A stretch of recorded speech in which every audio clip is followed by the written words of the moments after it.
Hi viewers, welcome to our YouTube channel Ramu Gunti. ఈ వీడియోలో మీకు అత్యంత కీలకమైనటువంటి అంశాన్ని అందిస్తున్నాను. ఏంటండి అంటే, as per new companies act 2013 one person company అనే అంశాన్ని ఇంట్రడ్యూస్ చేశారు. 2013 కంపెనీ చట్టం ఏదైతే ఆవిర్భవించిందో దాంట్లో ఏక వ్యక్తి కంపెనీ అనేదాన్ని ఇంట్రడ్యూస్ చేయడం జరిగింది. 1956 కంపెనీల చట్టంలో ఈ అంశం అనేది లేదు. కాబట్టి ఇది జేఏఓలో కానీ ఏ కాంపిటేటివ్ ఎగ్జామ్లో కానీ ఇతరత్ర వాటికి చాలా ముఖ్యమైనది. ఎందుకంటే క్రొత్తగా ఇంట్రడ్యూస్ అనేటువంటి పాయింట్ ఇది.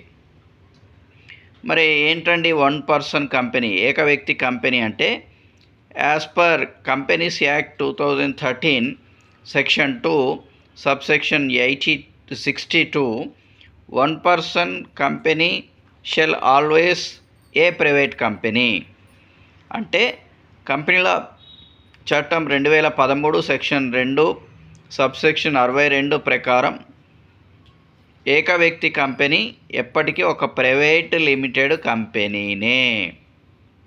మరి ఇందులో కనుక తీసుకున్నట్లయితే కేవలం ఒకే ఒక వ్యక్తి ఉంటారు.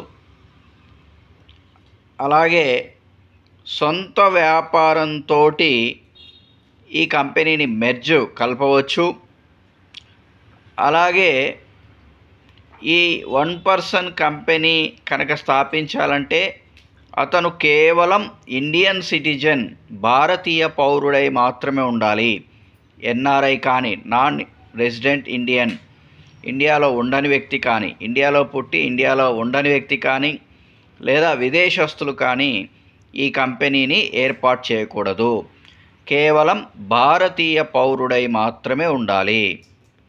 అలాగే మొదటి 2 సంవత్సరాల వరకు వేరే కంపెనీగా మార్చుకోవడానికి ఏక వ్యక్తి కంపెనీకి అవకాశం లేదు.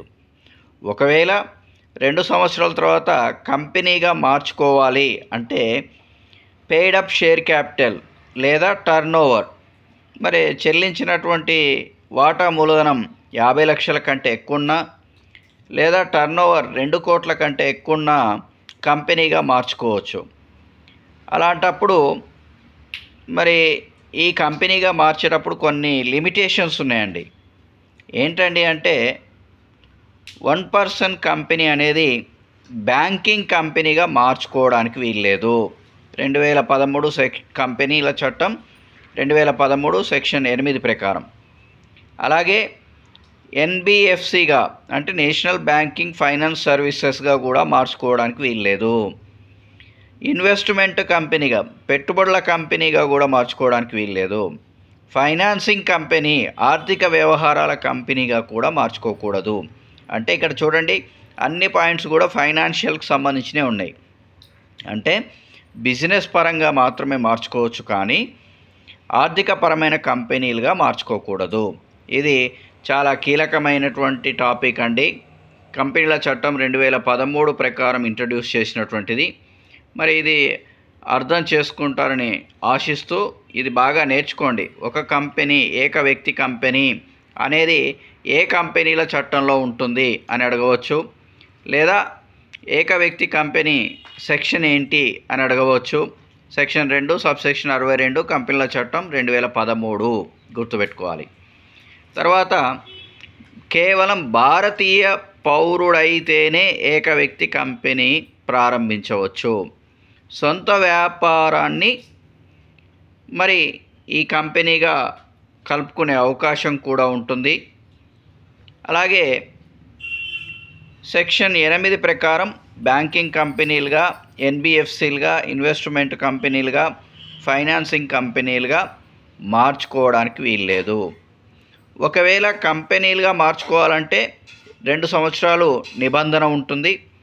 2 సంవత్సరాల తర్వాత మాత్రమే షేర్ క్యాపిటల్ విలువ 50 లక్షల కంటే ఎక్కువ ఉండాలి, లేదా అమ్మకాలు 2 కోట్ల కంటే ఎక్కువ ఉండాలి. కాబట్టి ఈ ఏక వ్యక్తి కంపెనీ అనే వీడియో అర్థం చేసుకుంటారని ఆశిస్తూ వీడియో లైక్ చేయండి, షేర్ చేయండి, సబ్స్క్రైబ్ చేయండి. అందరూ కూడా దీన్ని యూటిలైజ్ చేసుకోండి, సక్సెస్ కండి. All the best.